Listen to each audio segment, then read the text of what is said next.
Good evening, traders and investors. Will back here with another one, coming to you with a Tuesday market recap. Hopefully you guys had a very good day in the markets today. And in today's action, the S&P 500 hitting a brand new all-time high by just a few pennies. And closely behind, the QQQs, yes, the segment of the market that has largely been muted since the end of the month of October, staging a potential breakout. But we know this breakout is going to be heavily reliant on the massive tech earnings that we have over the next 2 days. Microsoft, Meta, Tesla, and Apple. And shout out as well to other companies that are not in the S&P, such as ASML. They will also have an impact on the direction of the tech trade overall. So this could be something very interesting to pay attention to over the next 2 days of action.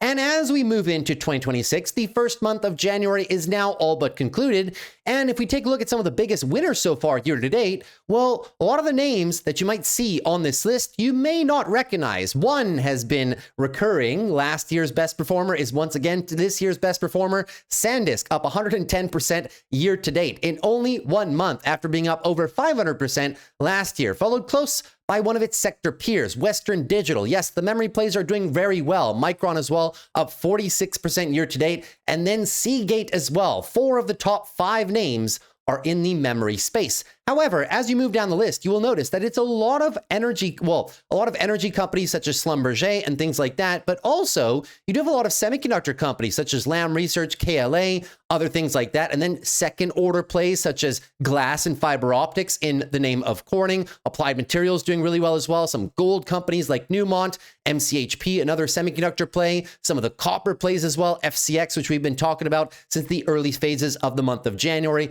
Amphenol, Teradyne, a whole bunch of names. And then you have the defense sector, another sector that we've been paying very close attention to since the start of the year. Lockheed Martin up 22. Thereafter, you do have other names like Huntington Ingalls Industries, which you guys may not know, but it's a large shipbuilding company overall, right? And a number of other companies that you may not recognize. The names that were so easy to play over the past few years. Names like Palantir, which was a very crowded trade, the best performer of 2024 and 2025. Names like NVIDIA, additionally, one of the best performers of 2024 and 2025. Names like SOFI, one of the best performers of 2025 and a retail fan favorite name. And Palantir as well, one of the fan favorite retail names of 2024 and 2025. Well, guys, they are nowhere to be seen right now. Nowhere at all. Excuse me, I brought up Palantir twice, I believe. Robinhood, another fan favorite retail name of 2024 and 2025. These names, year to date, are doing absolutely nothing. And it goes in line with what we've been saying since the early portion of January. The themes are switching. And if you're not doing research or you don't have any alpha on a lot of these other sectors, you may feel a little bit left behind. Your plays that were working very well in 2024 and 2025 just aren't working right now. And to dive in to these themes, it does require a bit more research than just looking at headline names or very flashy YouTube video titles where everybody is crowded into the exact same 4 names: NVIDIA, Palantir, SoFi, and Robinhood. It's not so simple anymore to outperform the market in a fast-paced environment, is it? That being said, names to the bottom of the market, as you can see right here, a lot of software names start off the year very poorly. AppLovin with their short report that came out on them. A couple names in the health insurance space as well, such as Humana. UNH also had a massive decline too. But look at all these software names: GoDaddy, Adobe, Trade Desk, Intuit as well, all the way down here. Then you have more such as Salesforce, ServiceNow, etc., Workday, right? A lot of software names really to the downside. And even, I will admit, some very solid plays are also down year to date. MasterCard, Netflix down here, FICO down here as well. You also have a bit above Visa and other corporations like that. But here's your fan favorites, man. Robinhood down 7, Palantir down 7 year to date, and a few other names like that. So in today's video, we'll be spending a lot of time on charts. Now, I know we had earnings today, the likes of which were Texas Instruments, Seagate, United Health, Boeing, UPS, and I'm sure you guys want me to cover these briefly. I'll try my best to cover them briefly at the end of the video, but I won't be deep diving the earnings reports. We'll do that tomorrow and Thursday. But what I wanted to do today is spend as much time on as many charts as humanly possible, which I'm sure a lot of you guys want me to do. So in today's video, we'll be spending the initial portion of the video. Topic number 1, we'll be covering a lot of news events that happened today that I think would be key for our analysis in the markets and just get a sense of which trades are very popular right now and which ones are not. Thereafter, we're going to get into our index analysis, take a look at the S&P, the Qs, and some of your minor sectors as well, see how they're doing. Thereafter, we will take a look at our big tech list and see into these tech earnings, which companies are positioned the best and which ones possibly stand to gain the most from favorable earnings reports, or if they come down, where could they possibly go? And at the end of the video, we'll be spending a whole bunch of time talking once again about the sectors, the themes, taking a look at the biggest gainers, of which there were many popular plays that we've been talking about a lot on the channel the past month. So hopefully you guys have been paying attention. Hopefully you are up a lot of money from buying those dips as well. And some names that just continue to underperform, and some names that are on these lows that I'm just frankly not interested in at all. So we'll spend as much time as we can at the end of the video talking about that. That's why I'm choosing to skip over some earnings reports from today. I mean, we'll go over them very briefly at the end of the video, and I'll give you my thoughts on UNH because I'm pretty sure a lot of guys will ask me that. But we'll try to get through this video, get to the end of the video, get to some juicy charts, and at the very, very end of the video, if we have time, I'll take you guys through my portfolio for the trades that I have throughout the portfolio this week. Still got a lot of buying power, waiting for these big tech earnings, and which trades I'm keeping into the next few months, such as leap call options and things of that nature. So without further ado, let's get right into it, shall we? The S&P up 0.4, the Qs up 0.91, S&P new all-time high, and the QQQs closely behind. Take a look at the heat map. Heat map was not too bad today, not the best that we've seen over the past month, but still very decent. The breadth was not really an issue. You had big tech largely participating today, very solid. There was one piece of news on Oracle, which we will discuss as to why Oracle is down again and underperforming. Financials, a little bit mixed to the downside here. Healthcare, a little bit mixed as well. But the bottom half of the market, I mean, consumer staples, not the best, but the true bottom half of the market, industrials, utilities, real estate, and energy, and basic materials, a focus of our attention over the past month of trade, those continue to do very well. In terms of your one-day relative, you'll see that even better to where most of the market indeed was higher. Unfortunately, healthcare trailing a little bit behind because, once again, for all those healthcare insurance providers were down on the 1 week relative, you'll see very strong market breadth overall. Even healthcare, right, is still up on a week to date basis. And on the 1 month relative performance, guys, as we wrap up the month of January, very strong. Only financials and consumer cyclicals and healthcare and even a bit of tech lagging a bit behind. But the story so far to start off the year has been the themes that we discussed very early January, and I gave you guys the prep. You can go back a few weeks and look at my video entitled 2026 Themes and Sectors to Play, released at the very first week of January, and those are the exact themes that have been playing out very well so far. Basic materials, so think metals, minerals, energy, industrials, and consumer defensives.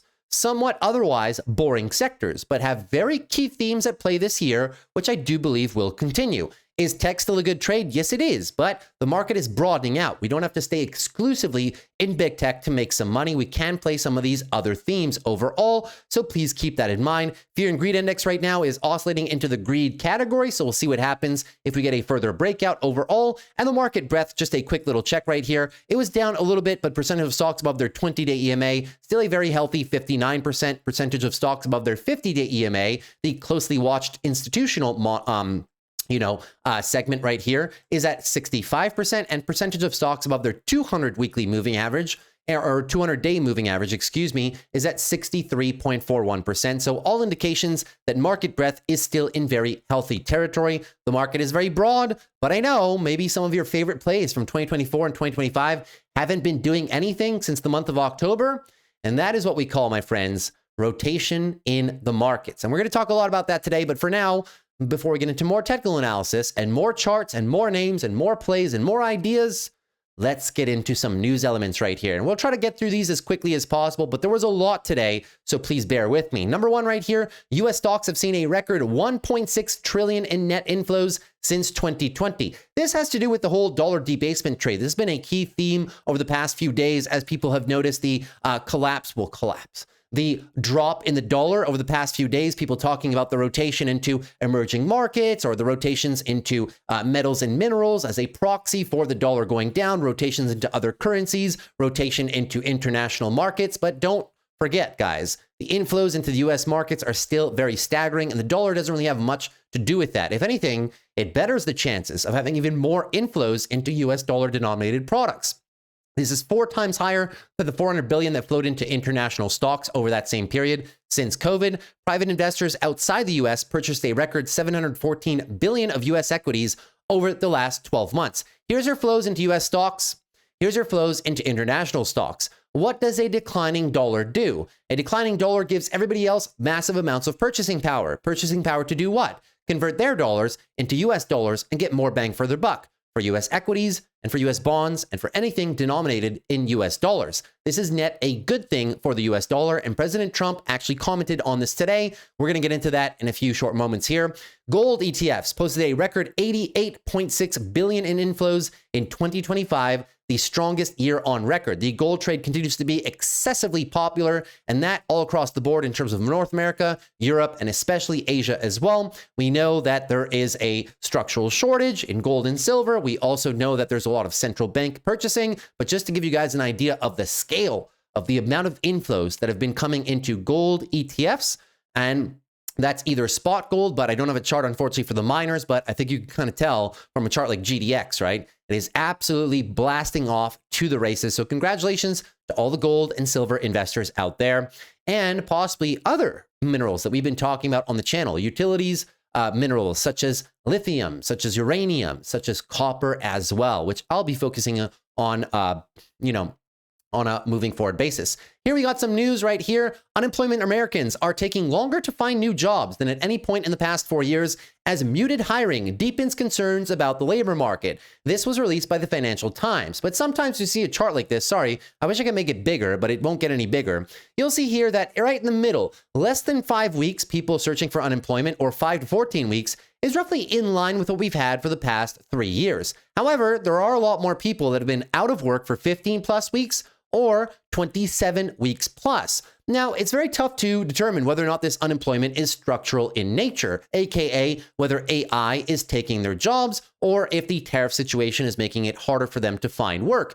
As we know, it's a no hiring, no firing economy. The unemployment ratio is not rapidly rising. People are not being fired by the tens of millions because of a structural problem in the economy right now. So perhaps one way that we can interpret this chart is that people that are skilled for the labor that is in demand right now, they're finding work very quickly. Perhaps people that need to be reskilled, those are the ones that might be having a little bit of difficulty finding new work, as perhaps their skills are would not say obsolete. It might be a bit of a strong word, but perhaps they need to reskill themselves, right? Or possibly switch industries. I know that's not something easy, but obviously this chart is open to interpretation. The Financial Times just providing us with a bit of data right here. But the labor market front and center, definitely for 2026. Moving on a little bit further here, President Trump commenting on the status of the dollar after the most recent declines in the past week. That being said, he said the dollar is great. The value of the dollar is great.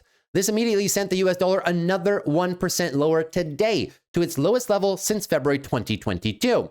So this was the interpretation. It's a clear signal that President Trump is willing to tolerate a weaker dollar to push rates lower and boost US exports. Why push rates lower? Well, obviously because that will stimulate potential demand for the bond market if a lot of these bonds, guys, are denominated in euro dollars, right? So if you're looking as an international entity to possibly purchase some US bonds and lock in that very juicy yield, well, if it's cheaper for you to do so in terms of purchasing power relative to the US dollar, well, obviously it kind of incites interest into those products. And obviously US exports with a US dollar become cheaper on a net basis when other countries have more purchasing power, which is why you're seeing currencies such as the euro, such as the pound, climb in relation to the US dollar overall.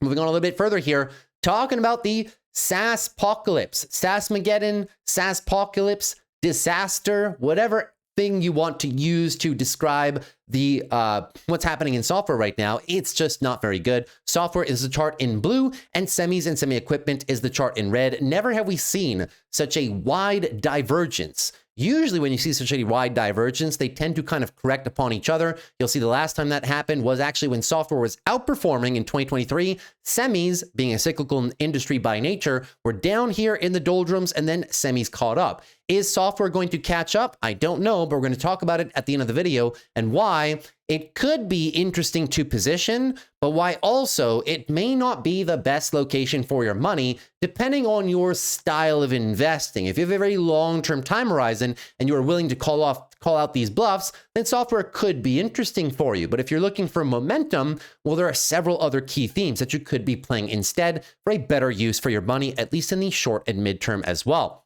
Moving on a little bit further here, this is the same headline, my bad guys. Now we get some company-specific news. Rintech Robotics is working with Microsoft's AI Innovation Labs to add agentic AI to its Atom robot using Azure AI. The upgrade will include voice and vision, contextual awareness like time, weather, and promotions, and operational alerts to flag ingredients or equipment issues before services get disrupted. The reason I bring this up is because I know a lot of you guys are interested in either Rintech Robotics or companies like Serve, and these could be very interesting plays into 2026. We know that these companies may not have the best revenue growth, at least not until deep 2027, 2028. However, they are part of the entire robotics themes. Whether you like these consumer robots or not, they definitely need to be front and center because we know robotics is a very key theme into 2026. So keep that in mind. Very nice piece of news. Rintech Robotics was up 44.5% on that news today alone. Moving on a little bit further here.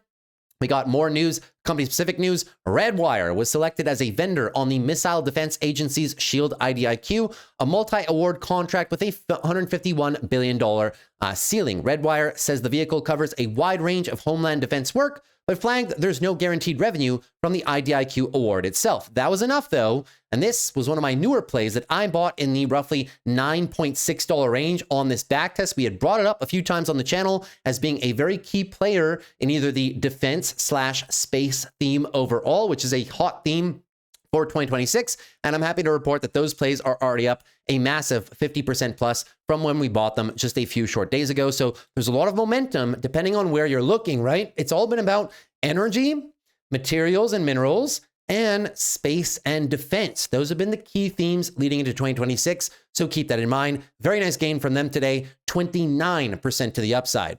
So you guys are noticing, right, the key themes, and we'll get into other themes such as other data center themes, right? You're noticing names like, either Corning or Light or things like that, right? Fiber optics, AAOI. So you have to dig a little bit deeper now to find the true alpha when we're talking about the semiconductor trade right now. Just buying NVIDIA is not enough at the current stage. Just buying AMD is not the same as when we were buying AMD as a group back here under $100, right? It'll probably still do very well, but to find the true rapid gaining moves, the quick 30, 40, 50, 2x, 50%, 2x's, right? It requires a second level of thinking. The plays are not so easy anymore. I mean, they're easy if you know where to look, but if you're still focused on things that worked in 2024 and 2025, you might be a little bit disappointed with your performance to possibly start the year, depending on your style of trading, of course, right? Moving in further, Meta is paying Corning, we just talked about them, fiber optics and glass,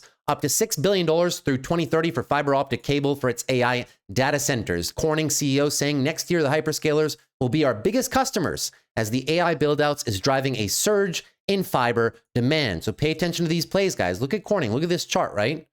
Nobody's talking about this one at all, right? It's a $94 billion company. Granted, they only are going to do, but look at this. They're only going to be doing about $15 billion next year. But take a look, guys. I mean, the revenue increases are quite staggering. So this is what I'm talking about when we brought up the key themes, right? Energy, minerals and metals, defense and drones. But you remember I also told you about the second order of AI plays, not the easy ones that everybody knew last year, like the Nebius, the IRENs, some of the AMDs, the NVIDIA, the hyperscalers themselves, such as Oracle or Amazon or Microsoft from the April lows, right? No, those are the easy plays. Now you got to do a little bit more digging to find true alpha, right? Moving on further here, TD Cowen releasing a scathing article today for Oracle. This is why Oracle was down 4% today.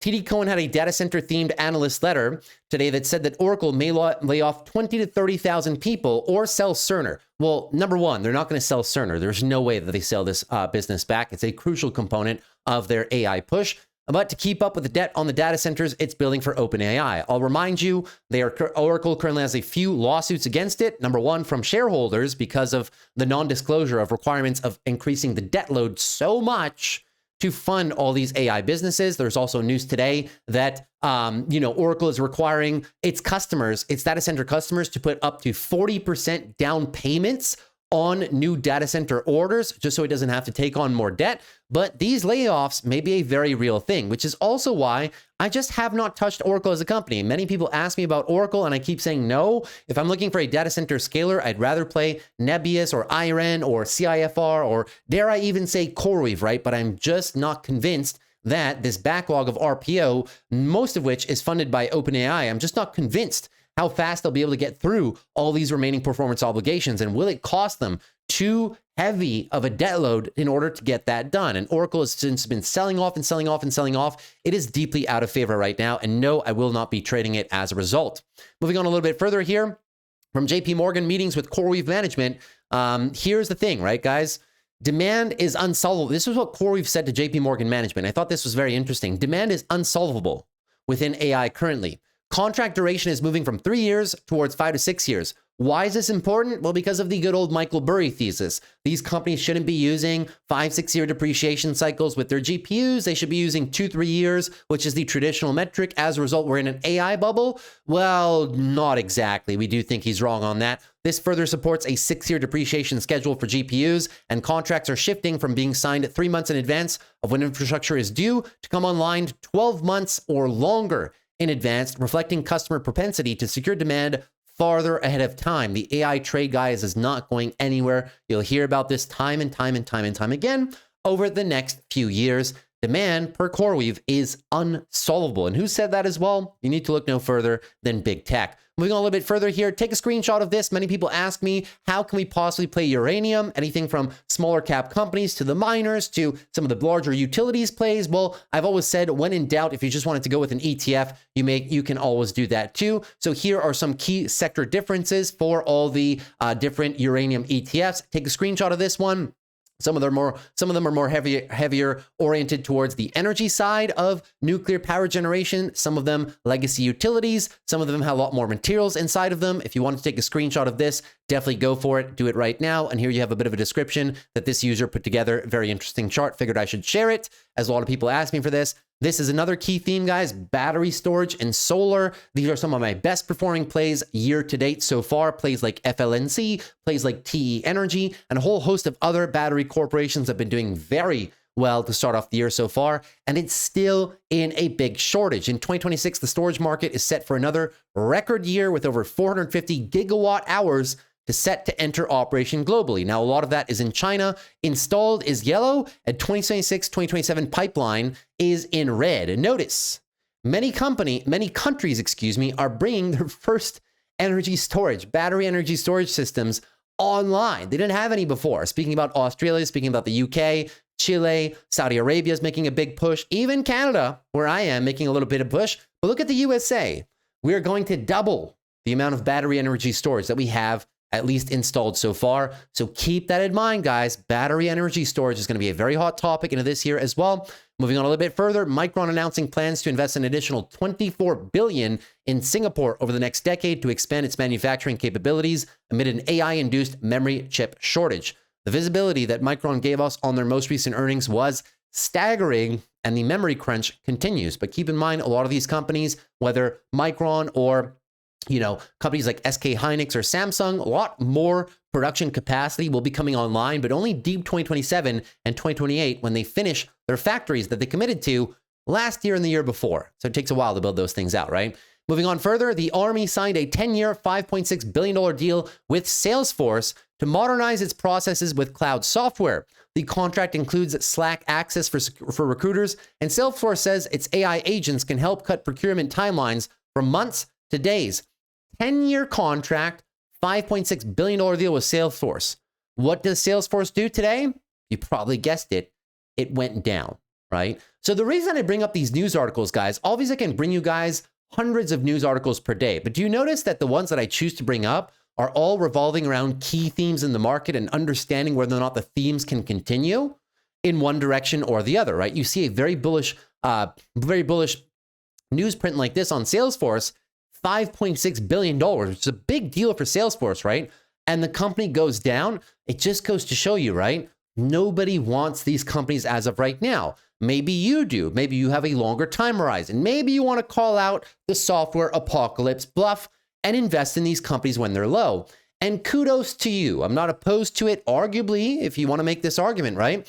Arguably, when nobody wants these companies, yet the free cash flows are still there, the margins are still there, the revenues, although not the greatest revenue growth rates by a lot of these software companies, are still present. They're still growing revenues. They're still growing free cash flows. Their margins haven't taken a hint. Speaking about ServiceNow, speaking about Adobe, speaking about Salesforce, and many other software plays, their fundamentals haven't been hit. But their technicals are trash right now. And also their sentiment is trash as well. So potentially, if the argument is, well, when nobody wants them, maybe that's when you should be buying them. Yes, but you have to frame that with a time horizon, right? Will we be looking for an instantaneous recovery of software?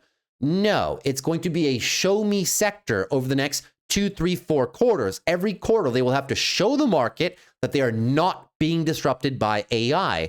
Kind of like how Google had to do it last year overall. So are we expecting a Palantir style recovery on Salesforce like this, and on ServiceNow, Palantir style recovery like this, pure V-shape back to all-time highs, pure V-shape back to all-time highs on Adobe, and the whole market just instantly snapping their fingers and say, oh, maybe we shouldn't have sold these off so far. Yeah, they have huge growth ahead of them. My bad. No, but can you possibly see a progressive recovery? Is the damage possibly overdone right now? Yes, and I'll agree with that, but it doesn't mean it can't be a long bottoming out process and a longer road to recovery, not a massive inflection point like this and vertical movements like we're seeing in other sectors. So this comes to the conclusion of my news articles, guys. If we're looking to play software, there's nothing wrong with it. It's just like if you're looking to play UNH, there's nothing wrong with buying UNH down here. But if you have a 3 to 5 year time horizon, right? If you're looking for something that is, can move quickly, well, you got to play the themes that the market is telling you that it likes. Energy, materials and minerals, defense corporations, and second order of AI plays. The money's not here. The money is not in health insurance. Now, you may be buying these lows, and maybe when we talk about it in the next 3 to 5 years, you'll be very happy that you bought when UNH inevitably recovers, because it will recover eventually. Maybe if you want to buy Adobe down here, and you will tell me in the next 2 years, oh, I'm glad I bought it back. I'm glad I bought it down there. That's great. Yeah, okay, sure. But, is that the best use for your money? If you're somebody looking for momentum and to grow a small account, maybe you don't want to trap your capital in these names, right? But if you're somebody that has a very large account and you're looking for more conservative plays at good valuations and you're willing to wait, and your growth segment of your portfolio is already built out, now you're just looking for some lagging value names perhaps, then yes, that makes sense. So obviously here, guys, the context matters a lot, right? What are your goals for the next year or two? Are you looking to ramp your account up as much as possible and take on additional risk and play momentum and play key themes and sectors that the market loves? Or are you just looking to buy underloved sectors and you're willing to spend the next 3, 4, 5 months waiting for them to turn around, and you're happy to watch all the other high growth, high momentum names kind of just run ahead of you while you're kind of stuck in these plays, right? What do you want? I'm not saying either or is better. There's just 2 different styles, 2 different people with 2 different risk tolerances and different preferences. So keep all that in mind. Those are your news articles. At least I think that's the end of it. Yeah, that's pretty much the end of it. We're not going to talk about this Google stuff, even though it was interesting. But this piece of news came in the after hours here. I mean, I guess I should talk about that. Google released AI pricing. Google is just crushing ChatGPT. There's no other way to put it, guys. ChatGPT is in a bad place right now. Google is crushing ChatGPT's consumer side of things, and Claude is crushing ChatGPT's enterprise side of things. So they're really getting squeezed by both sides. The piece of news that brought the markets up really high right now in the after hours is this piece of news right here. SoftBank is willing to invest $30 billion more. Speaking about ChatGPT, that's why I talk about it, into OpenAI as part of a broader capital raise up to $100 billion. The round could value OpenAI as high as $830 billion if fully funded. Now, the markets are running for this in the after hours, but they're also running because TXN had really good earnings. Their data center revenues were super strong for the quarter so far. So take a look at this. Data center revenues drove most of that gain overall. You also had names like STX, a memory name, up an additional, another 7-8% in the after hours too. So the memory names carrying, semiconductors carrying overall. And those are the biggest pieces of news in the after hours today that would be contributing to these nice gains that we're seeing on the SPY and on your NASDAQ futures at the current time. So that was a very long news segment. However, as you see, guys, it wasn't only news, right? We brought up a lot of themes, a lot of charts, and a lot of trade ideas at the same time. So that was your news segment. Now that we're done that, now let's get into some actual just rundowns of some indexes. Then we'll get into big tech, and then we'll go for the biggest gainers and losers. Yeah? All right, so the indexes, we're going to run through these quickly, guys, because these prices will probably drastically change, but we're looking because of the big tech earnings that we have tomorrow, right? Microsoft, Meta, Tesla, you got Apple, but you also got ASML, you got GE Vernova, key player in the data center trade for their gas turbines, of course. Then you got some big names like Visa and MasterCard as well, American Express on Friday. So a lot of different things we'll be reporting over the next few days that could impact the direction of the markets and overall the sentiment associated with these markets as well. But the S&P is looking strong right now, guys, right? Fully engulfing move right now. If for every reason we get sent down because of big tech earnings or whatnot, got a lot of support, line in the sand, 677, support stays put, 685, down about 679. So if we come down a little bit, I wouldn't be too nervous unless you flush these lows. Just consolidation. And if you break out, guys, target would be 700 psychological on the S&P. Looking good. The market is very broad. There are key themes at play right here. So just pay attention to those themes if you want to have the greatest chances of success in the early portion of 2026. On to the QQQs right now. Qs are also looking very good, prime for the breakout. We've been stuck here doing a whole lot of nothing. The weekly chart paints the best picture of them all, in my opinion. Tightening range with a bullish leaning bias. Why bullish leaning bias? Because you never lost the higher time frames here, but also because your macro tailwinds are very strong, right? We talk about these macro tailwinds every other video, so just remember that. So the bias does remain bullish at this current stage in the markets, and as a result, we might just be looking for a break up if we get very positive results from the big tech earnings. So please keep that in mind. In the event that you get sent down, the QQQ has a nice cushion here between us and the line in the sand, which is 4% lower right now. That would be all the way down here at 607. No red flags unless you crack that to the downside and lose this weekly tightening range structure, which would kind of cause a bit of a monthly consolidation phase and may have to once again send big tech for more consolidation, even though a lot of them haven't been doing anything for the past few months. On to financials right now. Financials still continues to be a bit of a pain point in the markets right now. Selling off, I mean, some of the credit card companies, Visa, MasterCard, they can't catch a bid. We will see if their earnings over the next few days changes that as well. But they're heavyweights in there. But additionally, some of the banks, right? The banks still consolidating, going for their 12-month EMA taps. Bank of America down into here. JP Morgan, oops, that's not JP Morgan. JP Morgan also down into here. So several of the major banks have been consolidating. Some of the insurance players have also been consolidating as well. Take a look at the insurance ETF. It is still not breaking out, still in a 12+ month range of consolidation. So a lot of the financial segments just not contributing. And as a result, your XLF ETF is just in monthly consolidation right now. It as well, right? So down here, 52, that about 50 should be the range if you're looking to build some positions. Pay attention to that 12 EMA. Several names. I like Visa. I like MasterCard. I like JP Morgan coming down into here, 290, 285. And I do indeed enjoy Bank of America down as well. If we come into 50, down to 48 for the monthly breakout retests and possibly run. All of them have almost the same setups. Moving on to XLV Healthcare right now. Well, healthcare, we know it's gotten washed recently because of the declines in UNH and several of the other healthcare insurance providers. That being said, the daily structure is somewhat very choppy right now. I mean, you can argue that we're still in a bit of an uptrending bias, but line in the sand remains put 153. You lose that, well, sadly, you unwind everything. You lose the 50-day EMA that they've held for a very long time now since these September lows. And unfortunately, it would be synonymous with more weekly consolidation. I mean, you got to watch these ranges, right? 153. 153 is a crucial level. If you lose that, you are going for the good old monthly consolidation. It'll be a very healthy trade, and also the location that I would be looking to position in a little bit more down here into the own 12 EMA for a bit of a breakout, retest, and possibly run. As of right now, no swing trade positions on me, from me rather, in the healthcare segment. Semiconductors moving higher today, 2.11%. You did have nice participation from your biggest players, NVIDIA, Broadcom, Micron, Intel coming back a little bit too. That definitely helped, but also the semiconductor equipment manufacturers, LRCX, AMAT, KLAC. There's a very big one tomorrow, which could move the markets, ASML. And ASML has ran an absolute ton into their earnings. We will see what we get, but when you usually rally this hard into earnings, if you don't show the most pristine earnings that the market has ever seen, well, you may just go down regardless, right? So we'll see if ASML comes down tomorrow. It definitely won't be because they don't post good numbers. It's just maybe going to be because they will have unfortunately shot up way too high, way too fast, as we are now extended on the weekly RSI. The monthly is also quite extended, as you can see right here. Beautiful monthly candle that closes in 2 days, but we will see. We'll check on those earnings. We will recap it tomorrow evening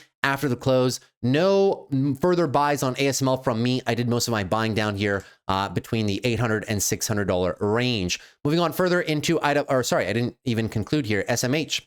Daily uptrend, line of the sand, 396, right? It's just been a consecutive sequence of daily higher lows and higher highs. In the event you lose this, guys, weekly consolidation. Pay attention. The weekly and monthly charts is going to help you a lot in your analysis here, guys, especially if you're looking for longer duration swing trades. In the event you lose it and come back down, we're going to backtest 380. So pay attention closely to that one.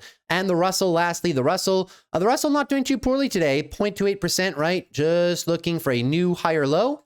Line in the sand was 260.88. If you lose that, set up for the daily downtrend, but you guys know weekly time frame holds the key. You're just looking for a weekly higher low, possibly back down into your 255 to 250 would be the pocket that I'd be exploring if I were looking to reposition into Russell trades. You guys know me. I'm not playing the Russell. I'm playing individual small and mid cap companies, all closely tied into my favorite themes, or rather the market's favorite themes for this year overall. So depending how you want to play it, if you want to play the Russell, maybe an interesting backtest could be for you. If you want to play small caps and things like that, we'll talk a bit more about them towards the end of the video. That's it for most of your indexes overall. Hopefully you guys enjoyed. Now moving into gold and silver. Gold and silver, strong, man. Engulfed the candle that looked potentially like it was setting a short-term local top, but it's always tough, man. If you don't get follow through here, I mean, the bulls are just going to swallow you up. They've done it on gold. They've done it on silver, not quite eclipsing the top so far, but the metals super cycle, quote unquote,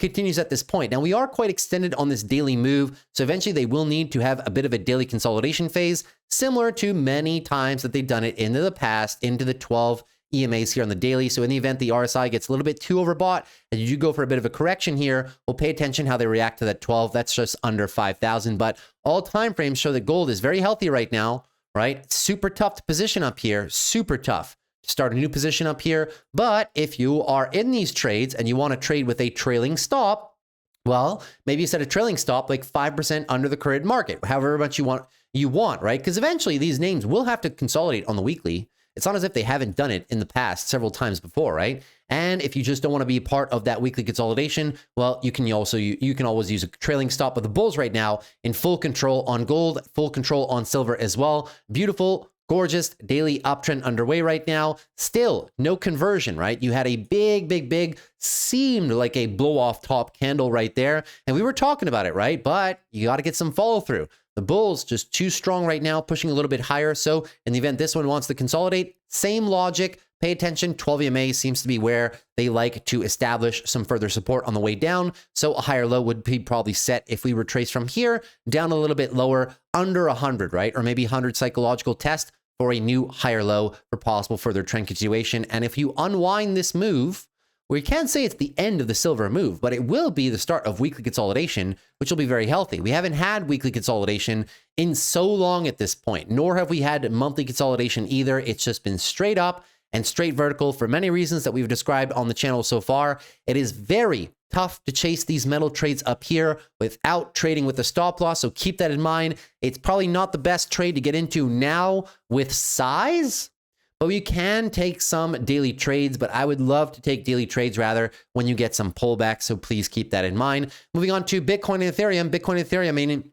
I mean, doing absolutely nothing, right? Still trapped at the bottom of the range right here. Daily downtrend. The bulls are trying to make some sort of move, but let's be honest, right? The weekly is doing nothing.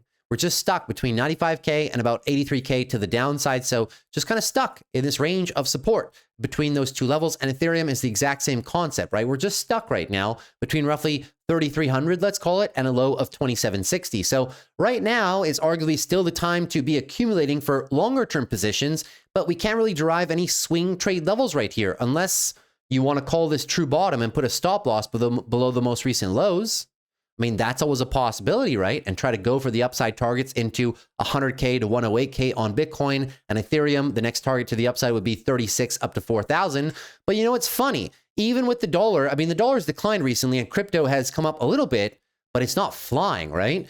And it's very strange. It's like the dollar's coming down, which is supposed to be favorable for Bitcoin and Ethereum, not happening, right? People are rotating supposedly out of dollar plays into metals, which are dollar denominated. Those have been doing really well. Crypto has been nowhere to be found. Small cap and mid cap plays, the risk on aspect of the market, which you can use the Russell to measure as well. That's one of the best performing segments of the market all year. And arguably since the month of December as well, right? Look, since the end of the month of November, the Russell small caps, they're up like 16%.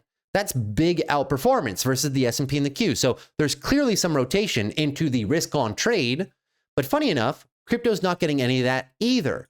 So crypto still just very muted, lack of momentum overall. So if you're not playing these with short-term timeframes, I do completely understand. There's still okay areas, in my opinion, for a long-term thesis to build. But short-term swing trades, the money is maybe best put out to use elsewhere, places that have a bit more momentum and places that actually have daily uptrends, weekly uptrends, etc., etc. That's everything for your overall market rundown. Now let's dive into big tech. And we won't spend too much time on tech today because of the earnings tomorrow. We'll just give some possible levels and some possible expectations for those earnings because I really want to get to the end of the video, biggest gainers and losers, and cover as many charts as possible. All right, so first off, as always, let's move into Apple. Apple has earnings on Thursday. The expected move is about 3 to 4%. So Apple's not shaping up too bad in earnings. We put some distance between us and the most recent lows. We had a daily downtrend underway right there, and you got a nice engulfing move. Now, it's no secret, Apple should have a very good Q4. We've posted many statistics as to the iPhone 17 releases. They did really well in China. They did really well across the world. Apple was sold out for those phones for weeks and weeks and weeks on end when they released them at the end of the fall period. So that being said, they should be having a good Q4, and we are coming out of oversold conditions overall. So just pay attention, guys. Line in the sand, 243. Break 243, you're heading one level lower, and this is the area that I would love playing Apple again. I was playing it down here in the 245 range in terms of some short puts under the market, 250 to 245, but this whole sweet spot, 250 to 230, is the area that if you want to play Apple, you should be paying close attention to. That would be a nice still 15 to 20% discount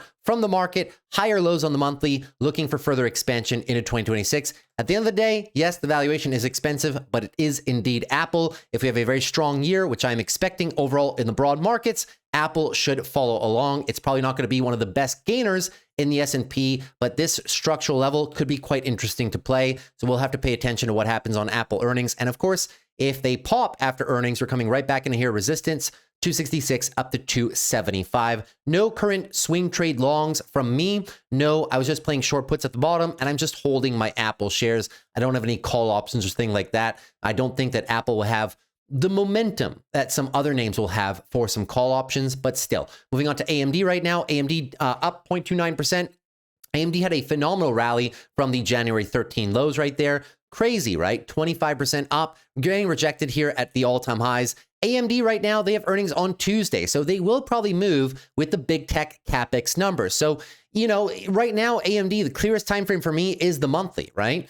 Now, I wish I could give you guys more indication on the daily, but it's going to swing wildly with the big tech earnings and with their own earnings coming up next Tuesday. So the bulls are favored right now for continuation longs on the daily. They are also favored for expansion on the weekly time frame. You see these two very bullish weekly candles into the top, and the bulls keeping it quite close even during this phase of consolidation, which is why I say the best time frame to make sense of all this is the monthly, right? Monthly, huge upswing. Higher lows are now set at the lows of roughly 200, which is the last area that I was pounding the table saying it is the last chance right now to possibly buy AMD. Why? Because of their earnings. Revenue growth and EPS growth is probably the most insane it'll ever be on AMD, and you can just look at their forecasts, right? Forecast, look at this EPS growth, look at the revenue growth. So AMD is possibly embarking into its next leg higher. Next profit target for me, 300 psychological, and then of course 350, which I think can be very achievable in 2026. Moving on to Amazon right now. Amazon, probably one of my favorite big tech trades of this year so far. Moving on in, guys, nice line in the sand level down here, 227. They don't have earnings until next week, but nice breakout by Amazon right now, 2.63% up on the day. Nice back test of our support range as well, 240 down to about 228, let's call it. This has been an infamous area, big previous resistance, current support. We're currently forming the weekly uptrend for a possible leg higher. If big tech has great earnings, I think Amazon will follow suit into its own earnings, And then I am expecting a very good quarterly report by them. They had very good earnings last quarter. They will have probably very good guidance. All lines of business are working very well. Anything from robotics to pharmaceuticals to their advertising business to Amazon Prime Video to Project Kuiper, which is their space project, to the e-commerce business and everything else in between. AWS Cloud, of course, right? So just pay attention to it, guys. The monthly chart looks coiled up here for a possible very big move into 2026. So I am positioned with shares. I bought a ton more shares back here. I'm positioned with leaps. And in the event that everything comes undone and we revisit these lows, I will once again be buying more shares and selling some put options down here. But for now, I'm full on Amazon. Amazon is also coming into like last call territory. And we can't say that I didn't tell you guys, right? I mean, I was kind of pounding the table on this one for the past, like what, 5 months around the 220 lows. So keep that in mind. Moving on to Google right now. Google, not too bad of a day, 0.42% to the upside. Daily price action on Google, of course, it's not going to matter too much. What's going to matter is its big tech friends that report in the next 2 days. And then obviously we will take a look at their own earnings next week on Wednesday. So that being said, Google very close to its own all-time highs. The daily doesn't show much. The daily will fluctuate a lot with the earnings, but the charts that you should be paying attention to are the weekly timeframes, right? So very nice moves right here on Google. The weekly higher lows are just barely set with this little move down right there into 320. In the event you break that, it would be a small weekly downtrend and possibly the start of monthly consolidation. We will see if that actually happens or if Google is able to turn on the afterburners and push even more in spite of having overbought RSI on the monthly and overbought RSI on the weekly as well. The bulls in full control of all time frames. Google should have very good earnings. They have one of the best distribution networks for AI as well with all the different things that they control. So it is probably going to be a very favorable stock into 2026, but will they have the same ROI as we had from the lows of 2025? Probably not. But could it be a good performer this year? Yes. But is there the same capacity for asymmetric returns in Google anymore? No, which is why I'm not buying call options up here. I'm not buying any shares up here. The valuation is at the top end of the range. Can it expand a little bit more? Yes. Will they have very good earnings? Yes. But if I'm looking for velocity and capacity for massive amounts of upside, I'm probably no longer looking at Google. I'm looking for other names that have been low, right? Speaking of one of those, Meta. So Meta up 0.09% today, getting rejected right now at 680 up to 706. We can't say too much about Meta. They have earnings tomorrow. And the expected move for Meta, I think it's about, I want to say 6 to 7%, but let's just double check that real quick, just to check. So about 6% up or down, right? So 6% on Meta would put us through the resistance range, possibly all the way up to about 740, I want to say. Maybe a bit lower than that, my bad. About 720 would be the breakout. That would be a very big area though, guys, because this area, we need to reclaim this area, right? It's the gap from the previous earnings. It's the area that we've been rejected a few times so far. Move this into this area and you change the price action structure drastically. That would look very good. It would be a weekly engulfing move attempt by the bulls and possibly looking for the breakout, retest, and run into the next leg of monthly moves higher for Meta. Now, the reason that we've been buying Meta so far in the lower 600 range was because of the valuation, right? 21 forward PE, 1.63 PEG, decent price to sales metric, and there's nothing fundamentally wrong with the business, but Mark Zuckerberg will have to talk about the CapEx profile tomorrow and also talk about the new cloud business that they want to do additionally too. So Meta as well, I like this one. I've liked this one since it's been mid to low 600s, and in the event we come down after earnings for XYZ reason, because the street doesn't like it or Mark Zuckerberg doesn't say the right thing, I will be buying more Meta down here, but for now, my positions are pretty full. Moving on to Microsoft right now. Microsoft, good day as well, 2.19%. You know, it's not so long ago, about a week ago, where I was saying, guys, pay attention, oversold conditions on Microsoft. Every time you get daily oversold conditions on Microsoft, it tends to be a local bottom, and the bounces, well, this was tariffs, right? But every time without a black swan tariff event, Liberation Day specifically, right? You go back in history and find any oversold event on Microsoft, it does tend to mark a local bottoming out process. When you can match that with Confluence, it's even better. The Confluence was as follows. Previous all-time high resistance, now support, 26 EMA. How often does Microsoft tag that? Almost never, right? This was a big bear market. That's a bit different. This was Liberation Day. But in a normal market environment, a bull market, where Microsoft has great fundamentals, expanding revenue and EPS, very rare to find Microsoft on a 20% decline into so much Confluence, culminating in oversold conditions. That was the area that I was saying short puts under here, probably decent money. possible swing trade longs or shares, possibly good money, but Microsoft does have earnings tomorrow. If they allow us to revisit that area, I will be accumulating more Microsoft. If they just blast off through the top, well, I won't be chasing it overall, because the buy area was really down here. Let's call it about, the whole 470 down about 440 range. This little, call it 7-8% drawdown period into support. That was the real nice accumulation trade for longer duration swing trades on Microsoft.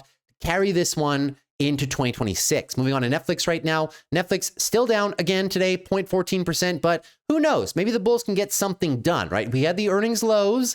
We have a nice bounce underway. Now they have to convert and break above this 12 EMA. No break above the 12 EMA without a daily uptrend. And you can say the bears are still in full short-term control. So we're still waiting for a change of structure. No need to talk about it any more than that. 10 weeks of downside in a row, weekly oversold conditions, daily bouncing out of oversold conditions, but still somewhat oversold. So Netflix has a lot of turning around to do. We're in the bottom end of support right down here around the 82, 83 region. If you fall one more, you're going back down here to about 75. In terms of forward prospects, nothing wrong with the business whatsoever, other than the black cloud overhang of the Warner Brothers deal, but it is trading at a fair multiple, in my opinion, for longer term shares in terms of buys or things of that nature. On to NVIDIA right now. NVIDIA up 1.10%, but NVIDIA also struggling to break out of the 190 range. This area has been a magnet, right? Resistance, resistance, support, support, resistance, support. Again, they just hug this range, 185 down about 178. Every time we come down into it, I'm selling short puts down here, right? Or when we came down there, that was the period of time where I bought my leap call contracts. I think fair value on NVIDIA this year at least is somewhere sitting close to 250. It's been nice monthly consolidation for the past 4 or 5 months. So NVIDIA will probably move a lot with big tech earnings tomorrow. I guess the street wants to see the CapEx guidance, even though NVIDIA literally telegraphed this, okay? Before big tech earnings reports, I just want you guys to understand that NVIDIA has telegraphed this since their most recent quarterly earnings, which was after big tech, by the way. They raised guidance twice. Once after their earnings, more than $500 billion in terms of the next 5-6 quarters. And then again, during CES in Las Vegas, early January, when the CFO came out and said, yeah, our guidance of $500 billion, which was already raised, might even be a little bit light. It may even be higher than that. So they kind of telegraphed that big tech probably will be reiterating CapEx spend or possibly increasing even more. And I do enjoy NVIDIA into the breakout section right there. So pay attention to that. NVIDIA is still trading at a relatively fair multiple, in my opinion, in the low 180 range, right? Still a low 25 forward multiple and about a 1 peg right now. Moving on to Tesla. Tesla, they have earnings tomorrow as well, right? So Tesla's expected move should be about 7% as well. Let's just have a look.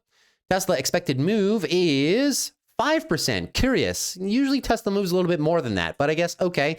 5% to the downside will put you right back down here into big support, 406 down to 380. 5% to the upside, you will get your structure breakout to the upside, right? We've been trying after this downswing, daily downtrend, nice engulfing move. If they can convert this and crack above support right there, well, a few things are going to happen, guys. Weekly higher lows, looking for the weekly uptrend expansion, and also the monthly. The monthly has just been looking really nice here, really nice to go for the ever so elusive breakout. And even if you backtest here, 405 down to 380, it's not that bad. We're still looking for a monthly higher low, right? Now, of course, tomorrow what people are going to be paying attention to on Tesla is not the short-term negatives of the somewhat slowing car business. No.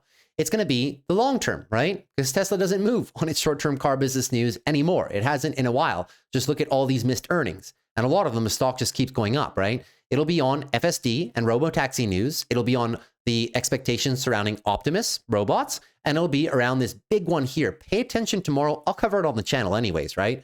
Solar and energy is going to be very big for Tesla as well. Moving on down to good old Palantir. So Palantir losing the structure, right? So resistance above 170 up to 185. A very popular play was Palantir in 2024 and 2025. And we made a lot of money on Palantir, right? Everybody invested in Palantir since 2022, 2023, and even early 2024. You guys made a lot of money. But the problem is it's not the same company anymore, right?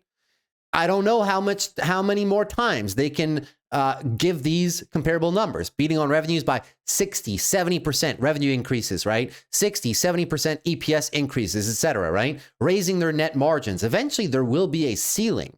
And eventually they will have tougher and tougher comparables. You know what I mean? They're going to have really good earnings. Palantir releases earnings, by the way, next Monday. I think their earnings will be absolutely fantastic, but this valuation may have finally caught up with them. You know what I mean? It was a very popular, a very crowded trade last year. Now, I'm not saying Palantir is going to come down all the way to $80 or something like that, but if you do lose structure, and if for some much reason we get sold off after earnings, which would be surprising, but crazier things have happened, right? You're coming back down here 150 to about 140, which would be a nice 12 EMA backtest for the stock. It hasn't backtested the 12 EMA since the tariffs, but it did so many times in previous markets, right? So pay attention to that. That could be an interesting area to pick up some Palantir. If they just blast off to the moon, which, I mean, I'm a Palantir shareholder, I would love for that to happen, but I'm not going to say I'm disillusioned to the effect that we could possibly come back down here, right? No momentum, at least not anymore. The momentum has shifted to other places in the markets right now. So I guess we'll have to see what happens with Palantir on Monday. But I'm not saying they're going to have bad earnings, and I'm not saying I don't like the company. I love Palantir. They have beautiful products. It's an extremely well-run business. We will cover it after their earnings are released next Monday. Moving on to SOFI right now. SOFI, a bit of the same struggle, right? It was a very popular trade. It seemed as though every single day, SOFI would just go up and up and up, and more people would make YouTube videos surrounding SOFI, getting a ton of views, and then everybody, unfortunately, who's bought it since September has seen absolutely no gains. We've talked about this many times, guys, right? If you're buying these companies, do not expect to make the same gains as people who bought back here on Palantir. It's not going to happen anymore. It's done. Do not expect to make the same gains on SOFI as people who bought at $8 or potentially $10 or $9. Now, I'm not saying SOFI is not going to go up. If I were saying that, I would have told you guys that I would sell my shares. But I haven't sold a single share of SOFI. I'm still very bullish on the company. It's just that eventually they have to consolidate on the monthly. Eventually they run out of steam and they go into a monthly accumulation phase, weekly accumulation phase, monthly consolidation phase. 25, 22 is the support. SOFI has earnings on Friday, so no sense in talking about the short-term price action. SOFI's expected move is likely going to be 8 to 10%. If I just had to guess, let me just double check it with you guys. Expected move, 7%. Okay, so 7% to the downside will put you right into the buy location down here, 23. 7% to the upside would be challenging the overhead resistance, 28 to 30. If you really want to see SOFI move, get me above this area, a breakout, close hard, and then give me the retest, and then you know, all right, great, it's ready. They've consolidated on the monthly, and now we're looking for the expansion. But as it is right now, this is your accumulation period. If you're curious and if you want to accumulate SOFI shares, and if you enjoy this company, well, this is the area that you probably want to be doing it, right? Rather than trying to buy the tops up here, these pullback locations are when you would want to be buying. The same thing can be said about Palantir if they go down there. If you truly love the company and you want to hold it for years to come and you believe in the expansion of the business, you should be taking advantage of these accumulation phases. On to Uber, same concept. Uber down as well today, 0.9%. They have now round-tripped the entire move, right? So unfortunately, the bear is just too strong on Uber. It's always been a weekly downtrend, at least for the last few months, coming very close to setting a new weekly low, right? 79 would be that target range. It's been monthly consolidation, just like Palantir, just like SOFI, just like other names, just like Robinhood, which we'll talk about at the end of the video as well, right? So this one's still monthly consolidation. They are at a nice location though. Big previous resistance, current support, nice area if you're looking to pick up some Uber shares in my opinion. Technical area is very nice, and also the fundamental valuation is quite fair in my opinion if you are a fan of this company. Moving on to TSM lastly now, TSM up 1.69%. Strong move by TSM, right? It's always been the daily uptrend. Daily uptrend, higher lows planted right there, 325. In the event we roll over for XYZ reason tomorrow, ASML earnings, big tech, it carries us lower because I'm pretty sure nobody's concerned about this one moving higher, right? No, the concern is always what happens if it goes deep, right? So if it goes deep and lower, well, you're looking for the back test down here, 310 down about 305. It would just be casually looking for a weekly higher low and also just a little bit of monthly consolidation. Wouldn't be the worst thing in the books for good old TSM. TSM, very solid company. They had insane visibility. We covered their earnings. If you didn't see it, just go back to my video. We covered their earnings. They had insane earnings, great visibility through 2029, increasing their target annual revenue from 20% per year to 25% per year through 2029. A company usually doesn't do that unless they have insane visibility. And they would only do that, I mean, who's their largest customer? NVIDIA. And NVIDIA would only give them that visibility if they knew that big tech was going to keep spending, right? So you see how this is all this one big giant flywheel, and you kind of get an indication of what big tech is going to report over the next few days by just relying on what NVIDIA has said and what TSM has been saying as well. So keep that in mind. Valuation on TSM up here at 340 is not the worst, but still, you are kind of buying a little bit high. But I am holding every single one of my TSMC shares. I've been holding them for years. That is your overall market rundown.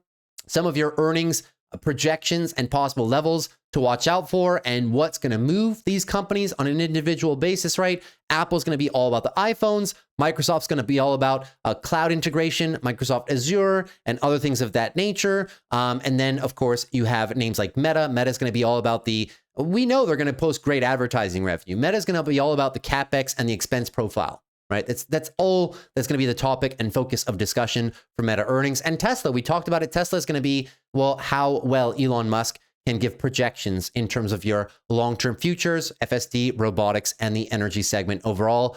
As long as they can somewhat sustain the car business and sustain margins somewhat and sustain free cash flow somewhat as well, right? People will be focused on these long terms.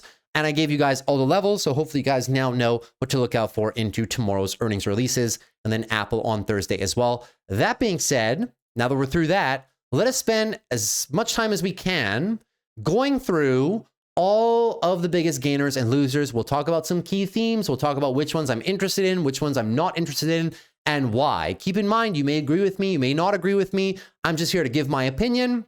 And obviously, there's many different people in the market. Some of you guys have different goals, either short or medium term than I do, right? Some of you guys like to play the markets more defensively. Some guys like to play value. Some of you guys like to play high risk, high beta, high momentum, high probability momentum names, right? So there's something for everybody in this market. That's been the theme of 2026. There is something for everybody. So let's talk about some of these themes and some of these names and who they would possibly apply to. All right, so first off, let's cover some charts. We're going to start off with some of the ones that are maybe not on the list, but did have earnings today. I promised you guys I would cover them. So we're going to start off with UNH. UNH, I've said this many times, ever since we kind of established these lows back here and these lows back here and these situations right here after Buffett bought, et cetera, et cetera, et cetera. UNH is, okay, the health insurance business, guys, is a very complex business. I'm pretty sure you guys know that by now. There's a lot of government subsidies, some government red tape, right? It's a sector that's heavily reliant on what they call Medicare Advantage credits. You can call it a subsidy, you can call it not. Essentially, it's a rate that the government provides these companies because these companies obviously have to cater to rising medical costs, right? How these companies make money is they charge you an insurance premium, they include a bunch of different services, and who pays that premium? Well, the consumer pays that premium, but the government also pays a good portion of premiums, a good portion of money to these health insurance providers, right? In terms of a form of Medicare Advantage credits or whatnot, right? Now, what happened yesterday was that President Trump said that instead of having 4 to 6% increases this year for Medicare Advantage rates to these companies, they would put it at 0.09%, basically flat on the year. Of course, what happens is that when you have rising medical costs and more people claiming on insurance, but your subsidies stay the same, well, what happens? Where do these companies get squeezed? They get squeezed in the margins. Obviously, UNH has a margin problem right now. Their revenue was slightly down this morning in terms of their earnings. Their EPS was roughly flat, and you can clearly tell it's a margin problem. All these companies have the exact same problem. What happened? The revenue didn't drop. What happened is they just got flushed on EPS. So this is a stock that if you don't have the next 2 to 5 years to wait for the progressive recovery of the entire sector, well, you can't possibly be playing it for momentum, right? So it's not for everybody. Is UNH a buy? Well, that depends on the person, right? If you're willing to just park some money here in a big bull market with so many key themes that are running really hot right now, and so many favorable sectors, if you want to park some money here and quote unquote say that it's dead money for the next few quarters until the visibility gets better on the sector, until the current administration stops going after the healthcare insurance premiums or whatnot, right? Because President Trump, we know that this year is going to be all about affordability. It's a midterm election year, and every single policy he's tried to put out over the past few weeks has been in light with affordability, right? The credit card companies got hit because of the proposed 10% interest rate cap on credit cards, they got hit. And now you're seeing another affordability measure, which is, favorable for the consumer in many different aspects, but just not favorable for these stocks. You're getting squeezed on the margin. So is UNH a buy down here? Well, it depends on your time horizon. It depends if you want to have money stuck here. Well, a whole bunch of other sectors are performing really well. I mean, let me flip this around, right? You can clearly see where the money's going and continues to go, right? So do you want to park money in here? It's a good value play, right? It's good. Buffett's in it. Like if you're a Buffett style investor and you see good value down here, there's no doubt that UNH and other healthcare insurance companies will recover. But what's the timeline? And are you willing to park your money there until that happens? The timeline is years, guys. For them to recapture full EPS, it's years, not weeks, not days, not even maybe quarters. It's years. So once again, ask yourself the question, do you want to park money here until the time that comes back around? Speaking about another trade speaking about another earnings trade that happened this morning, Boeing. See, Boeing is something that you might remember last year. Every time there was a tariff agreement, almost every time, Trump would try to include Boeing airplanes. He built out a tremendous backlog for Boeing. He even stripped the F-16 deals or F-15s or F-16 deals from Lockheed Martin and gave them to Boeing instead, right? Every single one of the tariff deals came with, orders from Korea or orders from Japan for 50 Boeing planes, right? So Boeing is a sector where the administration is trying to give them, a jump, right? And obviously Boeing has a lot of military contract purposes as well. And the chart looks pretty good. I'll just come out here and say it, right? Even though Boeing's execution has been a disaster for the past 5 years, you know that there's an administration push for it. And you know that the market has taken a bit of favor to it. That being said, Boeing, not a bad backtest area, 235 down to 218. This play's not for everybody. We're not expecting Palantir returns right here. But is Boeing potentially done consolidating? And are they ready for a maybe multi-quarter, multi-year re-expansion back towards the 300s? Yes, but it's slow. It's not for everybody, right? That being said, they didn't have bad earnings this morning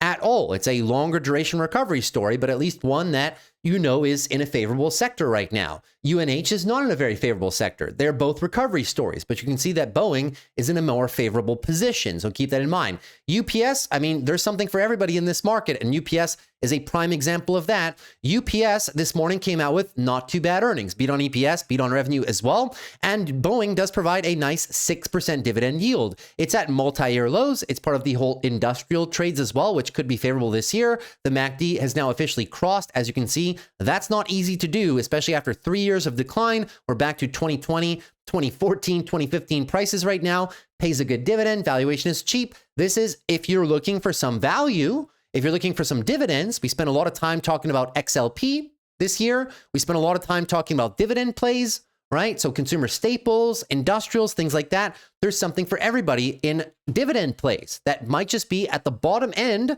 of a cyclical trough. Not something that comes around that often. You can play this one. We can talk about KMB as well, which also provides a 5% dividend, also at multi-year lows, paying a very nice dividend. Overall, KMB is not going anywhere. I can promise you that. We could talk about the midstream pipeline names that provide a lot of income that are also thematic to the energy theme, such as Energy Transfer. You can see trying to go up a little bit. Energy Transfer, midstream pipeline company, 7.41% dividend. We could talk about Enbridge as well. Same concept, right? Midstream pipeline chart looks very good. Also provides a 6% dividend. So there's a lot of very nice themes, cyclical themes, right?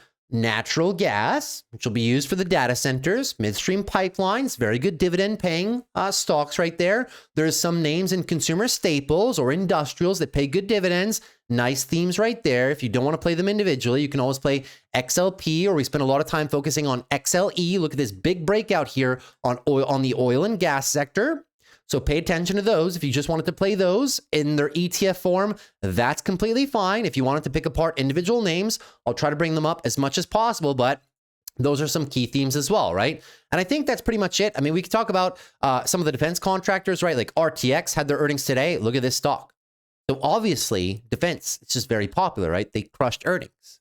and up 3.68% as a result. But there's other defense names that we talked about today as well. We talked about Redwire as well, right? So small cap names involved. A lot of you guys enjoy playing Ondas as well. Ondas backtesting this nice location right here, 11 down to about $10. Not bad, although the company is somewhat stretched on the valuation. The chart does look really good. And we talked about it for this backtest location, you know, bit of a pullback location right there. Not too bad into some of the weekly EMAs, some to the former resistance, right? So breakout retest. I mean, LMT has had a phenomenal year so far. Look at this one, up another 2.3%. So defense themes, right? AVAV has been one that I'm building a position in recently down here at the lower 300s and will continue to do so down into the high 200s overall, looking for some of those back tests. I mean, some of you guys also enjoy Kratos. Kratos didn't quite complete the full back test, so not front and center for me, but in the event they somehow drop a little bit more, pay attention to it. We can talk about Honeywell as well. Honeywell in that whole defense space, this is like a multi-year. This is like 4 years. 4 years. Posse looking for a breakout. That one also a very nice theme as well. That pays a 2% dividend. So there's things all over the place in the defense space. Look at NOC.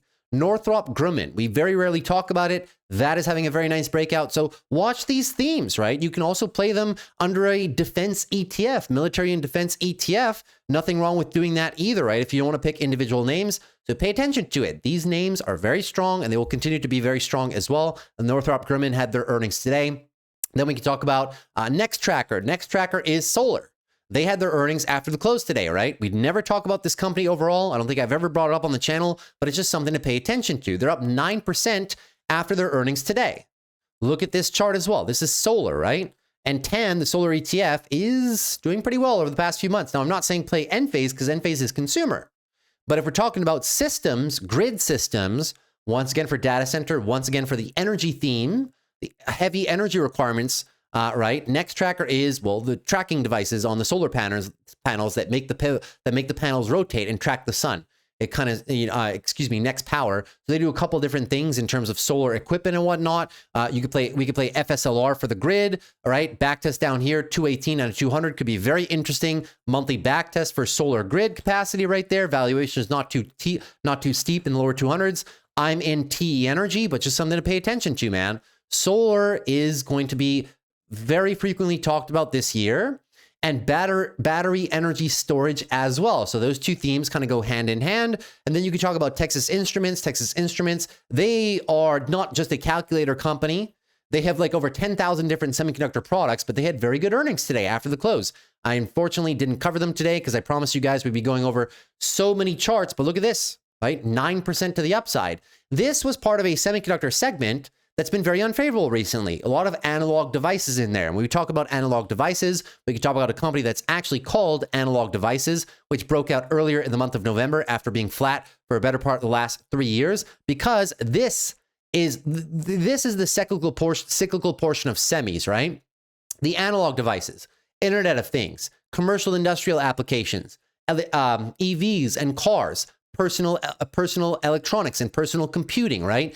That area has been very soft. You need to look no further as a company such as ON Semiconductor as well, ON Semiconductor, MCHP, Texas Instruments was one of those, Qualcomm was one of those as well. Some of them are starting to break out. You're starting to get a bit more breadth in the entire semiconductor landscape. And then, of course, we talked earlier about STX. STX, not only were they up 3% on the day, not only are they one of the best performers in the S&P over the past 2 years, but again, after their earnings today, guys, again, another 7-8% higher on some of these memory names. So semiconductors continue to be hot, but the point is not to just look at these charts. The point is to understand that whereas before this was a somewhat concentrated trade, in terms of NVIDIA, Broadcom, AMD, and then the equipment companies such as LRCX, AMAT, KLAC that really came alive end of 2025, you're now getting some of the companies that haven't done anything, right, at all. Some of the analog companies like Texas Instruments. Texas Instruments is a pretty big weight, guys.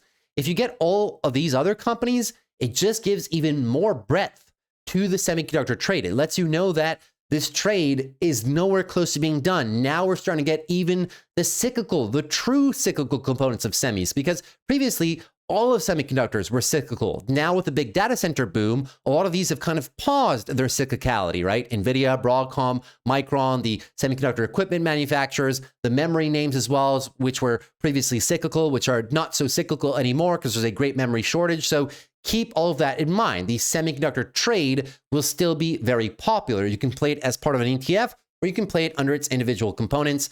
Suffice to say, there's something for everybody in this market, as long as you just play it in either the totality under an ETF, or maybe you look for, individual names in the sectors.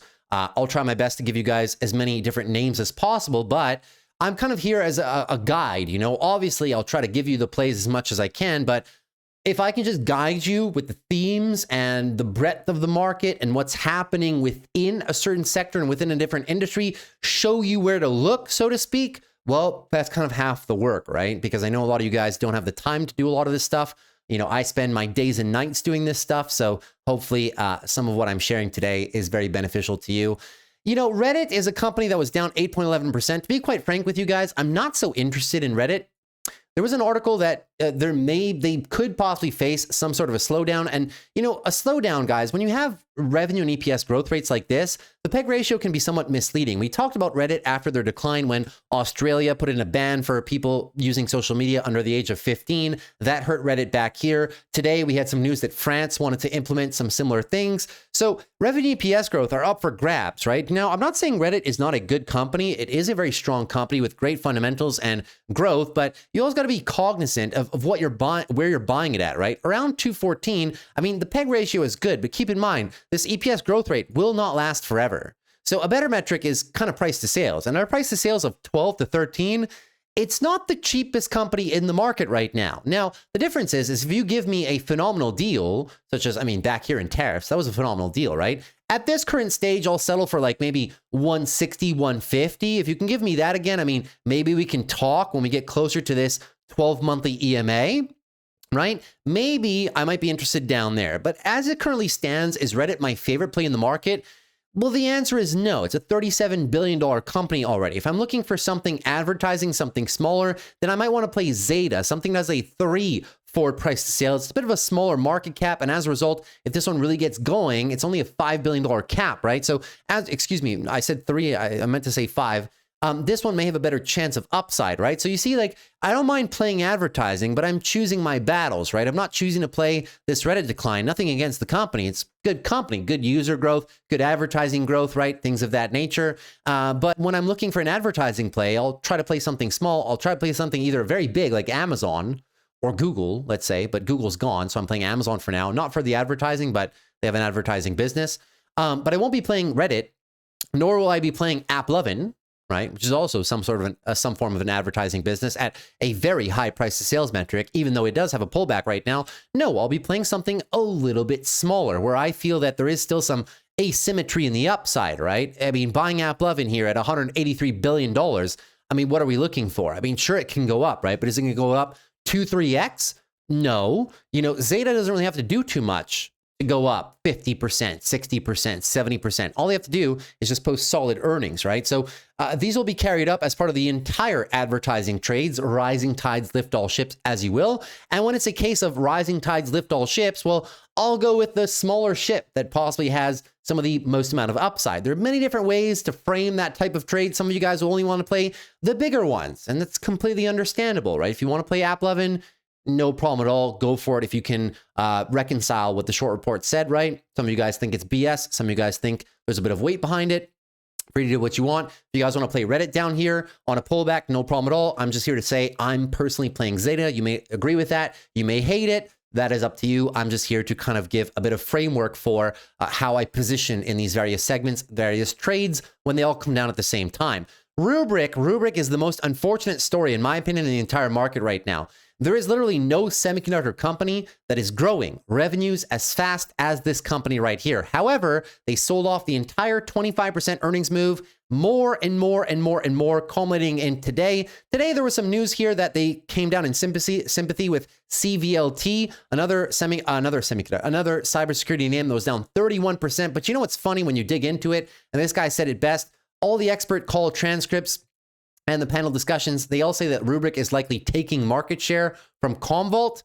it didn't matter, man. The algos just sold this one down regardless. They've been just finding reasons. If it's not the overall software trade that brings this one down, if it's not the rest of the cybersecurity trade that's been somewhat soft, you know, CrowdStrike has been kind of net down recently. Palo Alto Networks hasn't had the best time over the past few months either. Names like Zscaler, you know, have been just straight down. Names like Datadog as well have kind of just been straight down, although some of them have been having a bit of trend recaptures right here. Net has been doing really well recently because they're very closely tied into the Claude AI agent bot that has to use Cloudflare software in order to operate in a secure landscape. So that one's got a little bit of a bump, but you can clearly see, right, since October, November, cybersecurity, you know, has had a downward bias, and that's been the same for Rubrik. So unfortunately, this play as well, and the entire cybersecurity landscape, like if I'm looking to play SaaS, my favorite niche within SaaS is probably cybersecurity, but you're talking about a landscape that had very high valuations, guys, for the past few years. Very high valuations, very lofty expectations for growth. And those expectations for growth are warranted because more AI, more data centers, more cloud, you will need more cybersecurity. But the market is rotating away from these. It's not that they're not good, but if I had one segment of the market to play, I probably would be playing some of these cybersecurity names that were down. And Rubrik would probably be one of my top choices. The only problem with it is that the market doesn't like it. So it's not in the UNH category, but it is. It's not Adobe, but it kind of is. It's getting sold down with some of the unfavorable trades, despite not having unfavorable fundamentals. And the same can be said about a company like Adobe or CRM. They don't have unfavorable they don't have, you know, Salesforce hasn't printed a bad earnings. You know, they're good. Adobe hasn't printed a bad earnings. It's the sentiment and it's the algos, right? And it's the institutions lumping these all up together. So Rubrik is a good trade, but if you're buying shares on Rubrik here, it's a great company.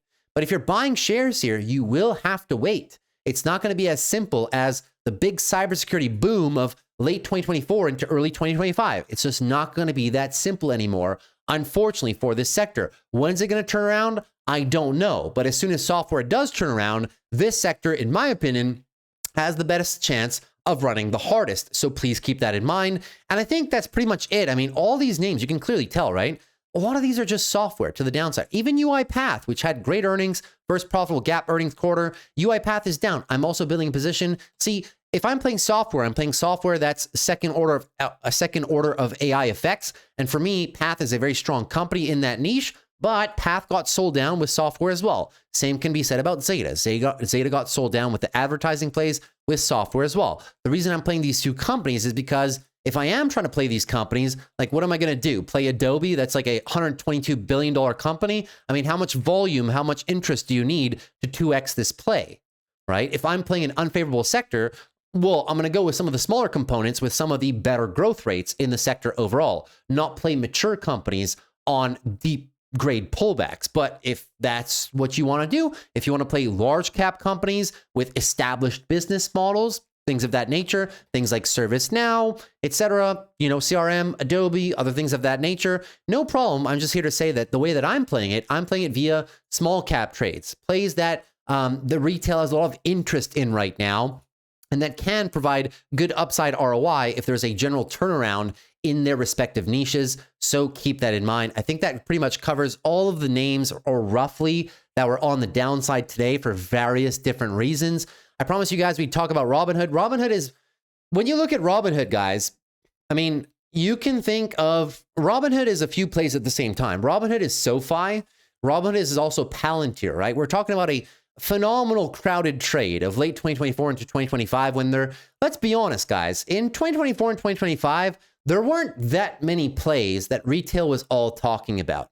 I mean, you had the Wall Street Bets crew and other people that were playing ASTS and some quantum names here and there and the Rocket Labs of the world. But the biggest consensus trades in the past few years, in my opinion, were NVIDIA for obvious reasons. Then you had Palantir, you had Robinhood, and you had SOFI. Robinhood is just another one of those trades, guys, that it just hasn't been working. And that's for a few key reasons. Number one is because Robinhood's been very closely tied to crypto and crypto volumes that they might report. Number two, I mean, let's be honest, right? The stock was up like over 200% last year. In the past few years alone, right? Since depending where you take the basis from, right? But let's just say we take it from here, the Japanese yen carry trade of August 2024. Let's take that, right? It was $14. Guys, it's a 10x. It was a 10x from that moment. Just from tariffs alone, right? This stock was a 5x. So the easy money has been made on all of these plays. I'm not saying Robinhood's not good. I'm not saying they won't expand their business. I'm not saying they don't have very interesting ventures in the short-term future, such as the implementation of short selling or social trading or banking or prediction markets, right? And that they don't have very good numbers in equities, options, futures, and otherwise, and record deposits and record gold subscribers. We know all of that. But the market also knows all of that too. The market is trying to ascertain whether or not these numbers are the best they'll ever be for Robinhood and whether or not we can still grow revenue 45% year over year or 100% year over year, right? Or 45% was Q2, right? This was Q3. Revenue was up 100% year over year last quarter. How many times can they do that? You know what I mean? It's just like Palantir. It's like how many more times? Robinhood is now a $94 billion business. It's not as simple as buying it when it's a $10 billion market cap or a $20 billion market cap, right? It's a $100 billion business. So it takes a lot of money to make it go back to 150, 160, 170. Now, I'm not saying that that can't happen, but I'm saying if you're looking for momentum and you're looking for a 2, 3, 4x quickly, this may not be the name for you anymore. Now, if I were a Robinhood shareholder, which I'm not, would I still be holding my shares? Yes, because the fundamental thesis of the business is still intact. The business is still doing well. I'm just saying this is not the momentum play anymore, right? I'm not saying it won't go up this year. And I'm not either saying that this may not be a nice buy the dip opportunity for a bit of a nibble. But if we're expecting another 2, 3x this year on Robinhood, well, we may just end up disappointing. So that's not what this play should be used for anymore. If you're still holding Robinhood or you're thinking of building a position here, well, don't get your hopes up, right? You probably have a good chance of making some money on it, but will it be as quick as people who bought back here? No, right? The valuation is up there. It's a 44 forward price to earnings, and at 110 around there, it's a 2 peg, and it's a 17 forward price to sales. That's not cheap by any metric, right? It's a better deal than it was at 150, but it's not a screaming deal, right? There are other better deals in the market that could provide more lift in a more rapid fashion, so keep that in mind. The place to the upside right here, well, it's the same place we've been talking about, right? IRN, which we built positions in down here, 40 to 30. Hopefully you guys are well on your way to very nice profits right now. Cross the weekly MACD as well, looking great, going for the breakout, right? This was monthly consolidation into the 12 EMA, now looking for the monthly leg of expansion, looking very good there. APLD, same concept, new all-time highs, looking very strong on APLD. CIFR, trailing a little bit. So maybe this one, right? Stop loss would go below this low right here, the weekly higher low around 14. You're just looking for the breakout.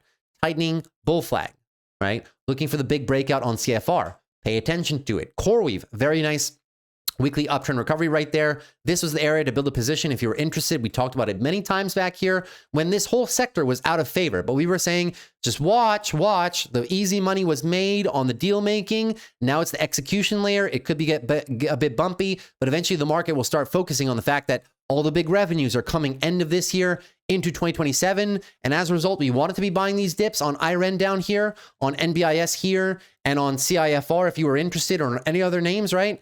Is it too late to buy these?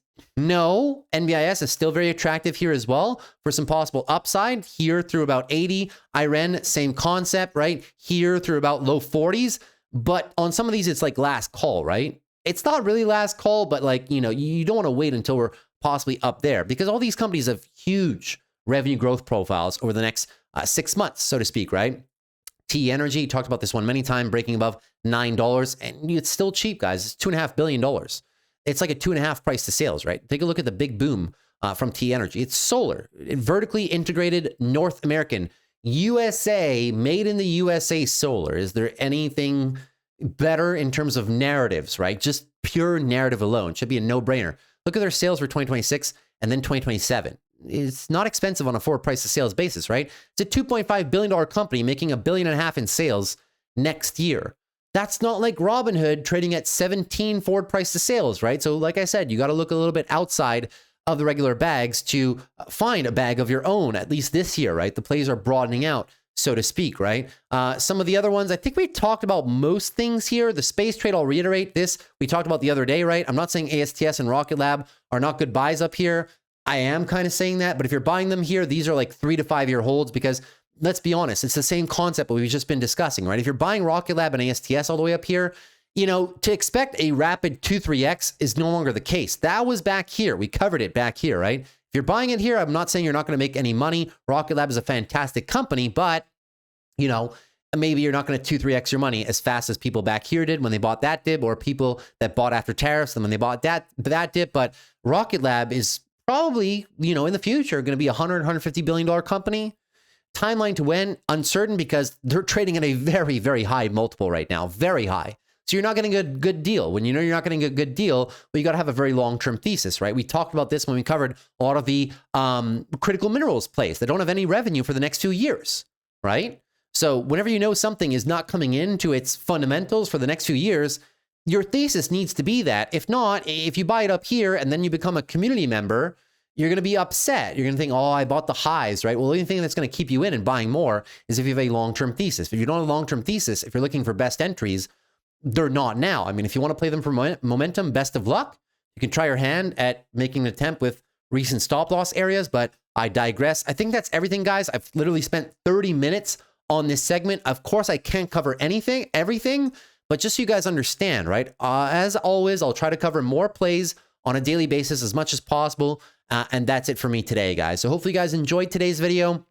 I'm not even going to pitch you guys on the Discord. You guys know the drill. If you're interested in joining us in the Discord for more of this type of analysis, all of my trades are live streams. Link is down below in the video description, but I won't give you guys the 1-2 minute pitch because it's an hour, 30 minutes long, the video.